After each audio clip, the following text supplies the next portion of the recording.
Planar graph. Planar graph में क्या है कि वर्टेक्स आपस में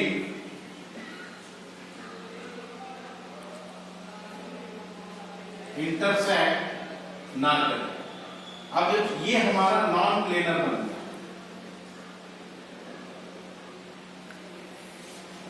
अब इसको प्लेनर बनाना,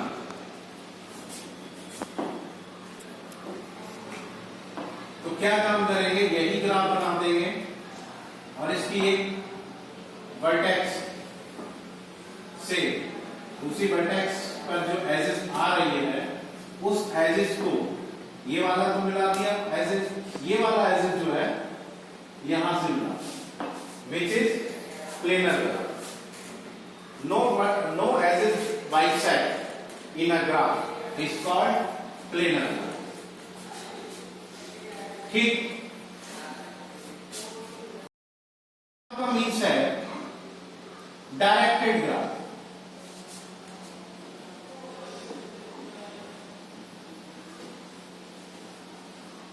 मीन्स जिस ग्राफ के अंदर, in which graph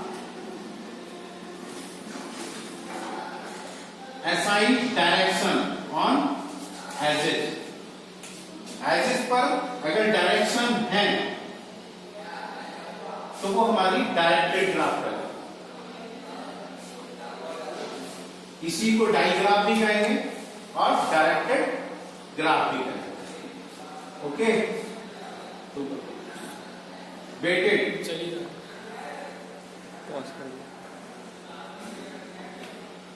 graph. Weighted graph में क्या है, each edges assign non negative number. Edges के ऊपर कोई नंबर लिख दिया बट नेगेटिव नहीं होना चाहिए, या 6 लिख दिया या 7 लिख दिया या 15 लिख दिया, ठीक है। तो इस टाइप के ग्राफ हमारे जो होंगे, या 4 लिख दिया, जिनके ऊपर नॉन नेगेटिव नंबर असाइन हो, वो ग्राफ हमारा वेटेड ग्राफ कहलाएगा।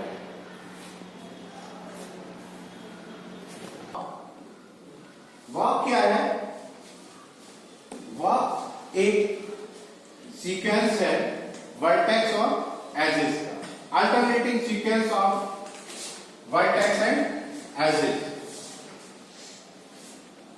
स्टार्टिंग कहां से करेंगे, वर्टेक्स से, फिर एंडिंग पॉइंट तक पहुंचेंगे। B1, E1, B2, E2, B3, E3, B4, E4, E5।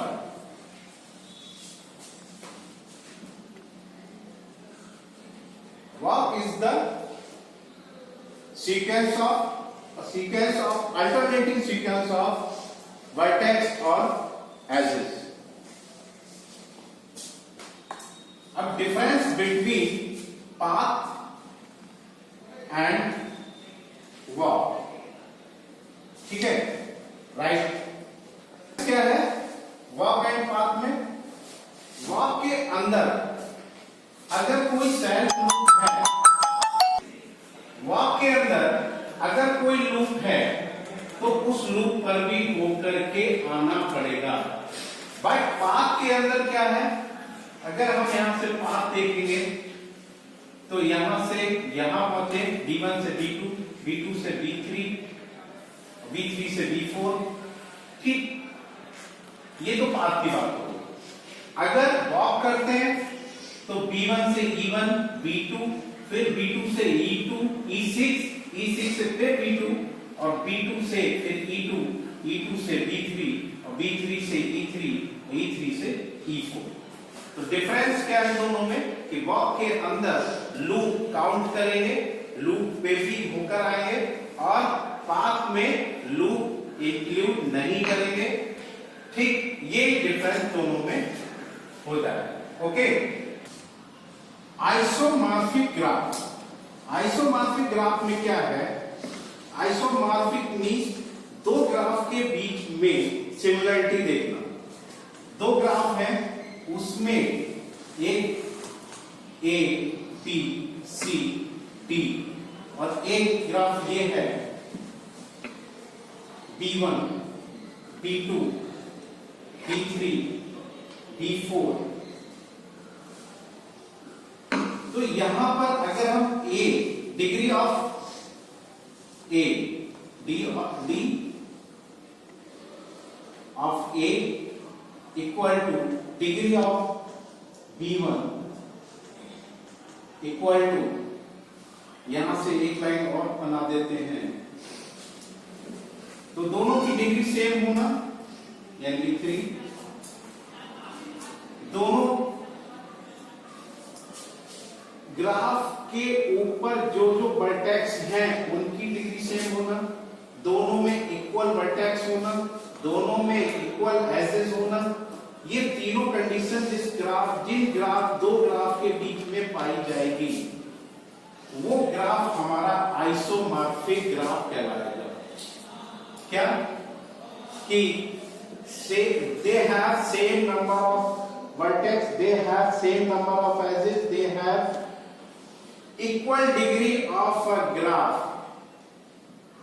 any vertex is called isomorphic graph। Okay, matrix incidence matrix में पहले और दूसरी है एडजेंसी मैट्रिक्स। एडजेंसी मैट्रिक्स इन दोनों में वर्टेक्स तो दोनों में आएंगे, और इंसिडेंस में हमारे पास इंसिडेंस की स्पेलिंग में लास्ट में ई आ रहा है, तो इस ई से समझ जाइए कि इसमें जो मैट्रिक्स बनेगी वर्टेक्स और एजेस के बीच में बनेगी, इसमें जो मैट्रिक्स बनेगी वो हमारी वर्टेक्स टू वर्टेक्स बनेगी। जैसे ग्राफ ले लिया ए B C D, E1 E2 E3 E4 और E5। अगर हम इसकी इंसिडेंस मैट्रिक्स की बात करें, इसकी इंसिडेंस मैट्रिक्स की बात करें तो B1 B2 सॉरी यहां पर वर्टेक्स हमारी A B C D है, और एजेस हमारी यहां पर E1 E2 E3 E4 E5। तो A हमारी E1 पर E5 पर और E4 पर ज्वाइंट है, और बाकी सब 0 कर देंगे, जिनसे ये एजेस ये वर्टेक्स ज्वाइंट है उन्हीं पर 1 असाइन करेंगे, 1 लिख देंगे, बाकी पर 0 कर देंगे। अब B हमारी वर्टेक्स B जो है E1 और E2 पर है, बाकी सब 0। ऐसी C हमारी E2 E3 E5 E2 E3 और E5 इन्हीं से ज्वाइंट है, इन्हीं पर 1 लिख देंगे, बाकी सब 0 कर देंगे। ऐसे ही D हमारी E3 एंड E4 पर है, D E3 और E4 पर ज्वाइंट है, बाकी सब 0 कर देंगे। ओके, इसी में अगर हमारे पास डायरेक्शन दे रखी है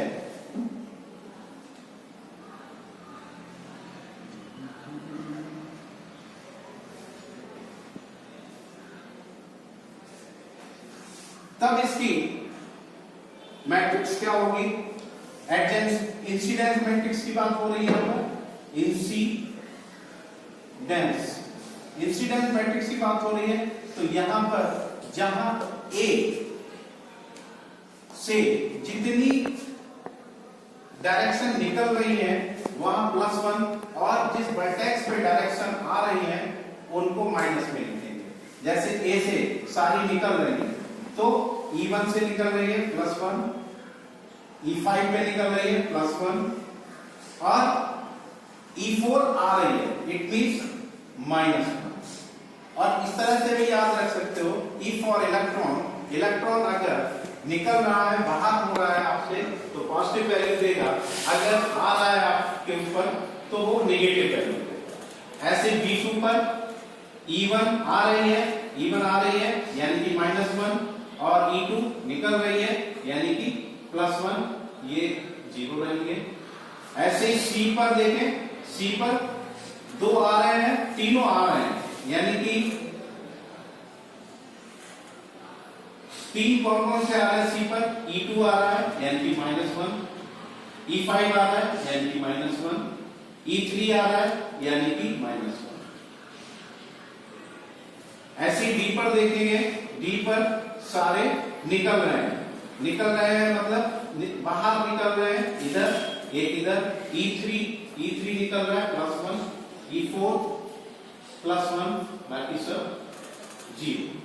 इट मींस यहां से जिस पॉइंट से सारे निकल रहे हो उसे सिंपली कहते हैं सिंक यहां पर हो गया, सॉरी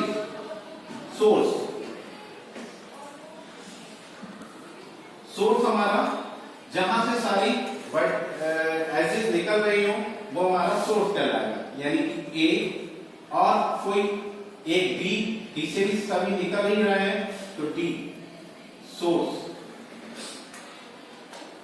सिंक वो प्लेस है जहां पर जिस वर्टेक्स पर सभी एजेस आ रही हो, यानी कि हमारा सी पर ये भी आ रही है, ये भी आ रही है, ये भी आ रही है, तो सी इज द सिंक। ओके, यहां पर थोड़ा गड़बड़ हो गया था, ए पर सभी निकल नहीं रही है, ए से एक आ भी रही है, तो ए सोर्स नहीं होगा, यानी केवल डी सोर्स होगा और सिंक केवल सी होगा। ओके, एडजेंसी मैट्रिक्स में वर्टेक्स टू वर्टेक्स चल रहे हैं, वर्टेक्स यानी कि ए बी सी डी, और दूसरी वर्टेक्स है हमारे पास इधर B A B C D. अब यहां पर डायरेक्शन भी है, अगर डायरेक्शन नहीं होती तो ए किस से ज्वाइन है वो लिखते चले जाते, उसकी जगह 1 लिखते। अब यहां डायरेक्शन है तो ए किस पर जा रही है? बी पर जा रही है, गुड, 1 लिख दिया। सी पर जा रही है, 1 लिख दिया, बस बाकी सब 0। बी, यहां पर हम एक काम और कर देते हैं, क्लू बनाते हैं। बी किस पर जा रही है? सी पर, और बी पर भी आ रही है, यानी कि बी, और सी पर 2 बार जा रही है तो यहां 2 लिखेंगे, ठीक, और किसी पे जा रही है भी नहीं जा रही है, 0। सी किसी पर जा रही है, ये इधर भी नहीं जा रही है, इधर भी नहीं जा रही है, इधर भी नहीं जा रही है, इधर भी नहीं जा रही है, तो सी जो है 0। अगर डायरेक्शन नहीं होती तो सी से ए, सी से बी, सी से डी पर 1 लिख सकते थे, लेकिन सी इस समय डायरेक्टेड ग्राफ है, डाई ग्राफ है, इसलिए किसी पर नहीं जा रही है, 0 कर देंगे। अब डी हमारी सी पर जा रही है और ए पर जा रही है, यानी कि 1 0 1, यानी सी पर 1 देंगे और ए पर 1 देंगे, ठीक, ओके।